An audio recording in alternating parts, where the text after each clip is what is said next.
नमस्कार, आप देख रहे हैं एफएम न्यूज और मैं हूं आपके साथ मनीषा सिंह। टाइमलाइन एमपीसीजी में आप सभी का स्वागत है। नजर डालते हैं छत्तीसगढ़ और मध्य प्रदेश की कुछ प्रमुख खबरों पर। छत्तीसगढ़ में बस्तर के कोपागुड़ो में करीब 2 अरब 32 करोड़ 73 लाख रुपए की लागत से सुपर स्पेशलिटी अस्पताल का निर्माण कराया जा रहा है और इसके लिए फंडिंग एनएमडीसी कर रही है। हालांकि निर्माण काम अभी धीमी गति से हो रहा है, जिसको लेकर बस्तर विकास प्राधिकरण के सदस्यों ने एनएमडीसी के अधिकारियों को जमकर फटकार भी लगाई है। एनएमडीसी ने प्राधिकरण से काम में रफ्तार लाने और आवश्यक कार्रवाई करने में 3 महीने का समय दिया है और 3 महीने का समय मांगा है और इधर 3 महीने में कुछ वर्क नहीं दिखता, काम नहीं दिखता तो प्राधिकरण ने प्लांट और खनन कार्य बंद करने की चेतावनी भी दी है। बताना चाहेंगे कि बस्तर विकास प्राधिकरण ने जगदलपुर कलेक्ट्रेट कार्यालय में एनएमडीसी अफसरों की बैठक ली, जिसमें विकास कार्यों पर चर्चा की गई। प्राधिकरण के सदस्यों ने अस्पताल के निर्माण में देरी के लिए नाराजगी जाहिर की और इस कार्य को प्राथमिकता देते हुए आवश्यक प्रगति लाने के निर्देश जारी किए। इस पर एनएमडीसी के अफसरों ने 3 माह में प्रारंभिक कार्रवाई का आश्वासन दिया है और इस बैठक में छत्तीसगढ़ के आबकारी और बस्तर के प्रभारी मंत्री कवासी लखमा, बस्तर विकास प्राधिकरण के अध्यक्ष लखेश्वर बघेल, बस्तर सांसद दीपक बैद समेत अन्य अफसर भी मौजूद थे। बैठक में आबकारी मंत्री कवासी लखमा ने कहा कि बस्तर नक्सल प्रभावित इलाका है और यहां पर बेहतर स्वास्थ्य सुविधाओं की हमेशा ही आवश्यकता होती है। जनता के प्रतिनिधि होने के कारण संस्थान से सुविधाओं की मांग करना हमारा कर्तव्य है। एनएमडीसी को सीएसआर मद से क्षेत्र की गरीब जनता के लिए स्वास्थ्य सेवा उपलब्ध कराना चाहिए और नगर नार स्टील प्लांट के विस्थापितों के पुनर्वास के संबंध में कहा गया कि विस्थापितों के हितों को ध्यान में रखा जाए। प्रशासन पात्र लोगों की जांच कर सूची एनएमडीसी कार्यालय को भेजे।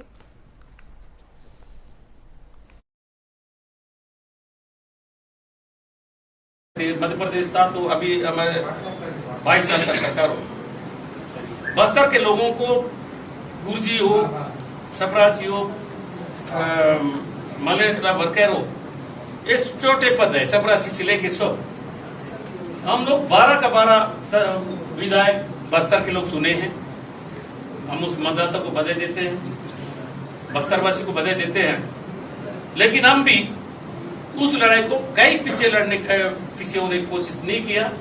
हमारा माननीय मुख्यमंत्री को हम लोग प्रस्ताव के इस टाइप का मांगे हैं, इनको यहाँ बस्तर में भर्ती इस टाइप का होना है। छत्तीसगढ़ में एसटी, एससी और अन्य पिछड़ा वर्ग के आरक्षण में 12% कटौती होने से प्रदेश में राजनीतिक जो है वो गरमाई हुई नजर आ रही है।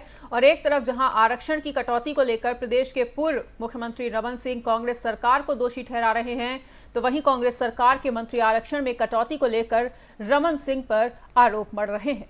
बस्तर प्रभारी मंत्री कवासी लखमा ने कहा है कि भाजपा के पूर्व गृह मंत्री ननकीराम कंवर के हाल ही में आए एक बयान से साफ तौर पर जाहिर होता है कि रमन सिंह ने जानबूझकर आरक्षण के फाइल को सही समय पर नहीं भेजा था। भाजपा मंत्रिमंडल की कमेटी ने हाईकोर्ट के निर्देश पर रिपोर्ट को सुधार कर दिया था, लेकिन रमन सिंह ने इस फाइल को दबा दिया था और इस वजह से सही समय पर इसे पेश नहीं किया गया।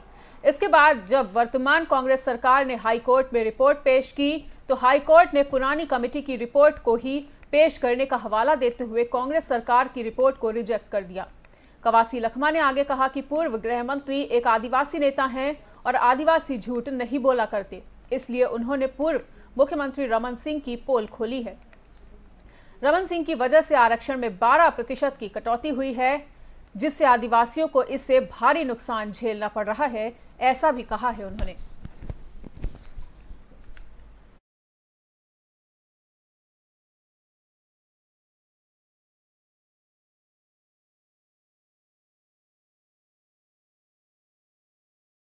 बस्तर प्रभारी मंत्री कवासी लखमा जगदलपुर के कोकापाल में चल रही नया खानी में शामिल होने पहुंचे, जहां आबकारी मंत्री बस्तरिया धुन पर थिरकते हुए नजर आए।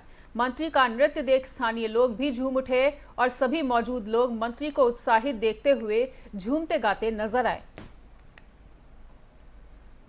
तो पर झूमते गाते नजर आए कवासी लखमा और उनको उत्साहित देखकर वहां के स्थानीय लोग भी काफी ज्यादा उत्साहित देखे गए और उन्हीं के साथ झूमते गाते नजर आए।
आगामी नवदुर्गा महोत्सव के चलते शिवपुरी जिले की नरवर थाने में एक शांति समिति बैठक का आयोजन हुआ, जिसमें नवरात्रि और दशहरे पर्व के मद्देनजर सुरक्षा व्यवस्था के तमाम दिशा निर्देश दिए गए और बताया गया कि हर साल की तरह इस बार भी नवदुर्गा महोत्सव का पावन पर्व बड़ी ही धूमधाम के साथ मनाया जाएगा।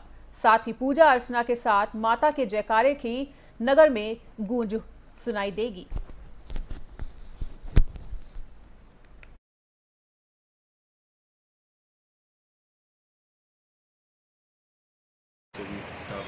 सारे विभाग के लोग, उसमें ये मुख्य रूप से चर्चा की गई है कि कोई भी जो प्रतिमाएं रखेंगे वो किसी सार्वजनिक स्थान पर ऐसी जगह न रखें जिससे कि कोई मार्ग बाधित हो, और जो लाइटिंग करेंगे, डेकोरेशन करेंगे, उसमें कहीं लाइट के कट ऐसे ना हो जिनसे कि आगे चल के कोई दुर्घटना हो जाए।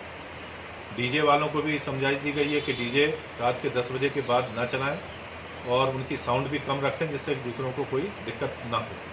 रूट भी बाधित ना करें विसर्जन के टाइम पे, और सूर्यास्त से पहले मूर्तियों का विसर्जन कर लें।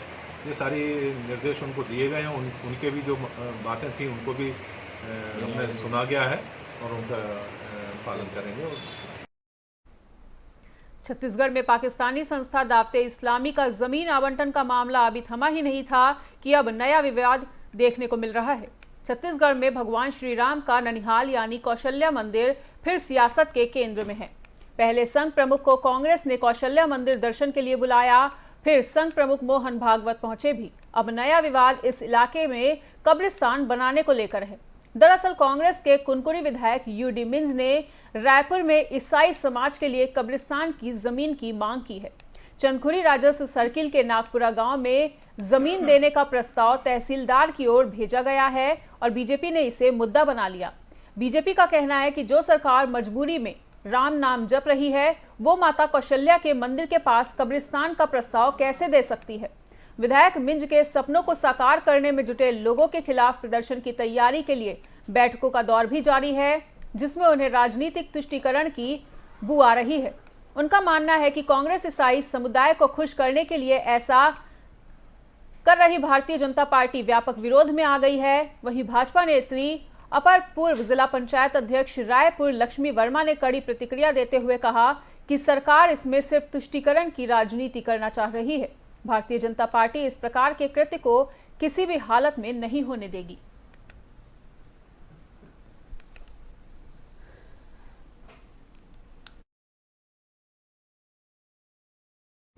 वहाँ पे जो कौशल्या माता मंदिर है, ये राज्य की धरोहर कांग्रेस गवर्नमेंट ने ही उसको घोषित किया, और आज राम गमन जो पथ है उसमें वो चिन्हांकित जगह है। आज छत्तीसगढ़ के कौशल्या माता जिसकी जन्मभूमि हम मानते हैं, वो छत्तीसगढ़ की वो जगह आन बान शान और मान है। पता नहीं कांग्रेस की गवर्नमेंट, मुझे लगता है कहीं ना कहीं राजनीति से प्रेरित होके वोट बैंक के कारण वो जगह को वो कब्रिस्तान के लिए देने के लिए तैयार है। भारतीय जनता पार्टी जो है उसका पुरजोर विरोध करती है, और वहां पे इतने सारे जगह हैं, कहीं भी उनको जगह दिया जा सकता है। एक धार्मिक परिक्षेत्र है, पर्यटन के क्षेत्र बन सकते हैं वहां पे, और एक कहना चाहिए पवित्र जगह है, उसको शमशान घाट के लिए देना लगता है ये पूरी तरह राजनीति से प्रेरित है। भिंड जिले में हाल ही में पंचायत चुनाव के चलते सभी 4 पहिया वाहनों से काली फिल्म व हूटर हटवाए गए, मगर अब ऐसी गाड़ियों की भीड़ भिंड में एक बार फिर से देखने को मिल रही है। इतना ही नहीं, कई गाड़ियां पुलिस का, राजनीतिक पार्टियों का और प्रेस मीडिया का लोगो लगाकर दौड़ती नजर आ रही हैं, जबकि वो ना तो पुलिसकर्मी है, ना ही मीडिया कर्मी और ना ही किसी राजनीतिक दल से हैं। बावजूद इसके वो ऐसे लोगो, हूटर और काली फिल्म लगाकर पुलिस की आंखों में धूल झोंक कर नियमों की अनदेखी कर रहे हैं। हालांकि पूरे मामले पर भिंड एसपी शैलेंद्र सिंह चौहान ने कहा है कि ऐसे लोगों की उन्हें जानकारी लगी है और जल्द ही ट्रैफिक पुलिस को निर्देशित कर ऐसी सभी गाड़ियों और उनके चालकों के खिलाफ कार्रवाई की जाएगी।